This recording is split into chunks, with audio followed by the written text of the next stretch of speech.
The Atlantean and Lemurian civilizations had advanced technology, both with aerial capabilities. Atlantean pyramids were distributed throughout the civilization. Their main function was to provide free energy to the cities. They were no more and no less than zero-point energy reactors. All the pyramids formed and still form, but now in a decadent state and with very little energy, an energetic structure, like an energetic grid that enveloped the planet with the function of providing free and wireless electrical energy. With Tesla principle or zero-point energy. Although they are or were also portals and centers of consciousness expansion. As psychic energy enhancers. Facilitators of astral travel, especially for shamans and healers, to communicate with their entities and all that is in the beyond. Some pyramids were only intended to be condensers of subtle and non-electric energies. That is, not all pyramids had the function of generating useful electrical energy. Unlike the pyramids built by the Federation races, such as, for example, the pyramids of Giza, which use water as an internal polarity conductor, the pyramids of Mesoamerica and other Atlantean pyramids used mercury as a charge differential potentiator because of its high plasticity of electrical transmission. In contrast, the Lemurian civilization used mainly water-based pyramids because of their clear influence from Federation races at that time. The Atlantean pyramids were equipped with structures with channels where large quantities of liquid mercury circulated, using part of the principle of polarity between heaven and earth, electrical polarity. As you know, clouds and the atmosphere have an electrical charge, and the ground has another. When one polarity is overcharged, a spark is created because electricity seeks ground, thus creating a lightning bolt. A pyramid is nothing more than a system to channel the charge differential between the atmosphere and the ground in a continuous and controlled manner to provide a usable current for electrical appliances and light in general.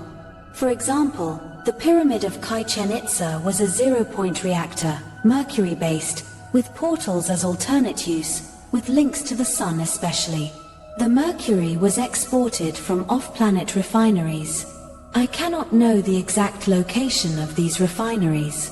I can only say that they were, by logic, in the constellations of Orion and Draco, where the reptilians came from, but not from a single planet but from countless, for the whole region was, and still is, full of reptilian races.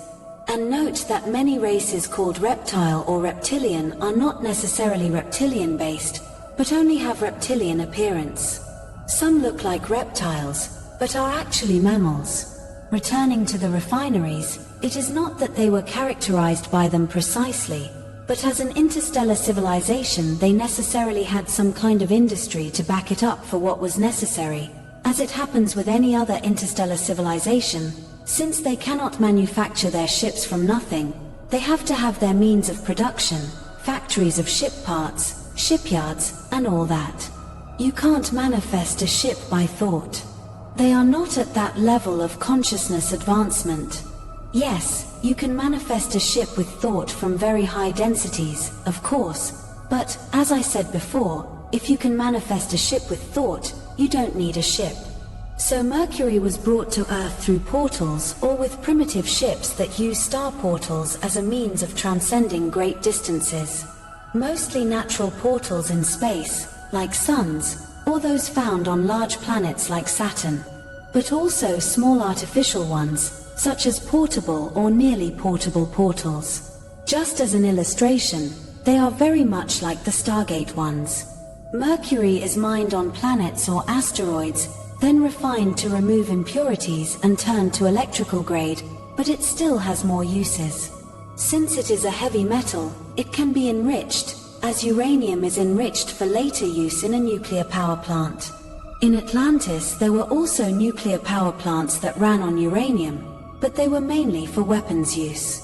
The enriched mercury on Earth is called red mercury. If you spin that mercury at high speed, as in a turbine, and pass large amounts of electrical energy through it, it causes a toroidal electromagnetic vortex with gravity-cancelling properties. Of course, specific gravitational frequency control is needed to effectively control such anti-gravitational properties of red mercury. Without frequency control, only a portion of the energy passing through the device containing the red mercury will be applied to cancel gravity. The rest is surplus energy and is dangerous because it is too much. This is because in disorder all the anti-gravity apparatus containing the mercury will emit a whole range of frequencies randomly, and the result of gravity cancellation will only be noticed when by chance some frequency transmitted by the apparatus coincides with the frequency of the gravity where the apparatus is located. If the specific frequency of the gravity outside the device is known, the frequency emitted by the device can be moved to the specific one to cancel gravity with 100% efficiency and with a much lower power consumption, in a safe and controlled way, as it is done in a spacecraft. These readings depend on the gravity sensors on the spacecraft. The sensors indicate the gravity properties to the spacecraft's computer, which makes the changes in the turbines. According to Wikipedia, red mercury does not exist. But look at the logic. It says there that it is not in the periodic table, therefore, it does not exist. As if all that is contained in the periodic table of elements is all that exists. As with UFOs, they will never tell people that red mercury is enriched mercury and that it is spacecraft engine turbine material. There are terrestrial references to red mercury in the Die Glock tests in Nazi Germany. But back to the pyramids. Although there are clear external differences in the Federation or Atlantean pyramids, due to the clear influence of the local cultures or peoples who built them, they all operate on the same principle. They all obey the same basic mathematical pattern. The major difference is in the complexity of the operation and technology. Zero-point reactors, mercury-based, can be made smaller, and the same effect can be obtained as water-based reactors, in a smaller place or with less mercury. In other words, they do not depend on the environment like water-based reactors. They can be made smaller and very efficiently. In contrast, a water-based zero-point reactor like, for example, the ones at Giza, needs subway flows and rivers and even a water pump system running through the corridors, access to the Queen Chamber, to create a strong grounding effect. Therefore, they are more complicated to manufacture than the mercury-based ones. The main problem with mercury-based pyramids is their added toxicity. Even today they are a problem or toxic focus even for the subsoil, especially for the subsoil and the permeability of the site and the local aquifers. The earth-based ones with water are cleaner. In fact, I would dare to say, they are clearly more advanced and efficient. Earth science says that an advanced civilization harvests energy from the stars. No, that is a limited and human interpretation. You don't need to harvest a star because a zero-point reactor provides all the energy you need. There is no explanation unless it's enter into the answer. Do you know the Kardashev scale? As you look at the ranking of civilizations, you will see that everything is based on their power to process and access energy. First from their entire planet, then from their sun, then from the galaxy. Clear human mentality. Civilizations like Taijita would fall off that scale because they do not need to exploit and harvest energy from either their planet or their sun, let alone their galaxy. They have already transcended all that. This is why they do not accept the existence of extraterrestrials. It is simply beyond any official or scientific understanding. As long as they only observe the material world, they will not understand extraterrestrial civilizations or the cosmos, nor how the universe really works because they reduce everything to 3D or 3D understanding. As Nikola Tesla said, once they observe the non-material world, they will advance more in a decade than in the last 100 years. The pyramids on the surface have been dismantled. They have taken away all the technology and left only the structure to the public. But there are still pyramids in operation with all their technology that no one is using. For example, those that are submerged in the Bermuda Triangle area. where some Atlantean cities were located and which are responsible for the magnetic anomalies in this area.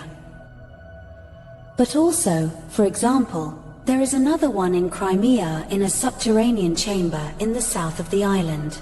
This one is water-based and fed a Federation base in that area. Former Taygetus base, and the reason today for the dispute between Russia and the West for the control of Crimea. Approximately 15,000 years ago, during the flourishing and expansion of the Atlantean civilization, the reptilians began experimenting on their Lyrian slaves. The goal, to make them more submissive and compliant, to avoid revolts and other possible problems resulting from oppression. One of the largest concentration camps, where one of the most important genetic experiments was carried out, was in what is now the area of Turkey, where the Lyrians were made to live in subterranean cities, under the control of the reptiles and under the premise that this was the way to live. These concentration camps are referred to in the Old Testament as Paradise or the Garden of Eden. The controllers tried to modify the Lyrians in the laboratory, attempting to suppress genes and modify DNA. But it didn't work as they had hoped. The Lyrians had a strong connection to the source, and all changes produced in the lab reverted back to their origin. So they could not make the changes permanent. So, the reptilians in Atlantis decided to take genetic transformation to the level of mind control, since it was not achievable with a laboratory test tube. They began to use such mind control, along with perception isolation, to guide human slaves to alter their own DNA using a belief system. On some occasions, babies were separated from their mothers at birth and given to other adults chosen as masters, who raised them and indoctrinated them from birth with reptilian teaching, instilling them with other values, other ideas, forcing them to suppress their qualities of higher intelligence and their connection to the etheric field. That is, to make them dependent on them, the creators, as gods, so that the Lyrian humans could not oppose the exploitation. The goal was the same, to lead them away from their connection to the source and to guide them to modify their own DNA. Little by little, the children's minds would change and suppress the parts or qualities that the controllers did not want. They reinforced that they would not remember who they are or who they were while seeking qualities such as obedience and low intellect, the latter of which was essential. That is, they limited them mentally so that they would believe in a deterministic and material world, so that they would not realize that they had the same creative capacities as their oppressors. On many occasions, the adults were sacrificed, leaving only the children to start a new group. Eden was a site controlled by Atlantis, where they could see how their new artificially created race developed. And when it didn't work, they would remove it and start another one. For all this, it was of vital importance that the controllers were not to be seen, to maintain an illusion of freedom in the minds of the slaves, making them believe that they are alone in the universe and that they must obey the gods, thus getting them to cooperate of their own free will, as they do today, allowing them a degree of evolution that was controlled and supervised by them, with very basic technology, the minimum to function. Also like today, the reptilians were perfecting mind control until they created a new race with the Lyrians, Adam or Adamic race, a race known today as the modern human, establishing a system of beliefs and ideas according to their interests of what was possible and not possible, a guide to history and the reason for existence. Out of all these were born later the Sumerian tablets, the mother of the Bible, and now our modern science, the basis of human society. But, on the other side, and at the same time, there was Lemuria, formed by Lyrians who had escaped from the oppression of the reptilians. The controllers had failed to repress their intellect and memories. They knew they were free, and that is why they had escaped from Atlantis. They were the Evas. Lemuria was developing with the help of interstellar matriarchal societies such as the Taygetan and later the Engan and Salation. That was the serpent. The Evas, which contained both men and women of the Lyrian race, were empowered with universal knowledge, the forbidden fruit. Adams and Evas were the same race, the only difference was the mind. One of the factions of Atlantis was located in what is now Egypt. As we have said before, the Atlantean civilization was complex and cosmopolitan. The Sphinx was built by them. It is over 12,000 years old and predates the pyramids of Giza. The pyramids themselves were not built until many years later. The Sphinx was a symbol of power. It also refers to the introduction of agriculture in the Nile Valley. There were two sphinxes, side by side. But one was destroyed. It is unknown why and by whom. The lions symbolize Egypt. The lion as the all. Two lions represent Lower Egypt and Upper Egypt. The sphinxes stood side by side. As still shown today, two lions side by side in a doorway. The woman's head, because it is a woman, represents the constellation of Virgo, where the Egyptian New Year begins, in the month of September, which coincides with the rains and the growth of the Nile and the beginning of the planting season. That is why the Sphinx faces east, where the sun rises. And the lion's body represents Leo, the last sign of the Egyptian zodiac, back, the end of the Egyptian year. The Sphinx has always been like this. But there is a theory that it used to have the head of a jackal, Anubis. The theory is false. It is only ignorance in the way of thinking of pre-dynastic ancient Egypt. In ancient Egypt, the woman is represented as a snake, and it is repeated in other parts of the world. In China, in Japan, and, for example, in some Mesoamerican legends. Genesis means the genes of the goddess Isis. The ancient reptiles used the snake as a symbol of woman because of its similarity also with the DNA spiral. The serpent symbolizes many things, but not reptilians. It is also or represents wisdom. That is why it is used in the caduceus of Hermes as a symbol of medicine, as representing DNA. But it also represents spacecraft coming out of the sun, and it contains wisdom. For example, the feathered serpent represents a ship in atmospheric flight. However, going back to Atlantis and Lemuria, Adam represents the Adamic human race. The Adams were the slaves of the reptiles, a whole race created by them, by perceptual alteration, not by genetics. And Eve represents the race before the Adams. Eve, like Adam, was not a woman but a race. And that contained, as is normal, both men and women. Eve equals Lemuria. The Eves, the whole race, were tempted by the knowledge of their stellar sisters, matriarchy of holographic civilization, mainly of Taygeta. Knowledge represents here the forbidden fruit that those who live under the Cabal, under Atlantis, under the controllers, must not have. Because they escape their control and turn against them, as happened with the Evas, founders of Lemuria. So, the stellar matriarchy, here represented by the serpent, gives the forbidden knowledge to the Eves, who will then go out to liberate the repressed Adams. After all, they are relatives. Lemuria is interpreted as the feminine side because it had a matriarchal society based on the influence of other races, such as the Taygetan. Lemuria equals feminine, equals Eve. Even today, the feminine, the emotional, the integration with love, is despised in favor of the masculine logic, isolated, without integration with the other side, the emotional side. To the extent that women with power act or should act as men and not as empowered feminine women, a concept that does not exist on Earth. This is equivalent to a matriarchal society where everything is integrated, including the masculine side. Returning to the symbolism of Adam and Eve, in the center we have the tree of life.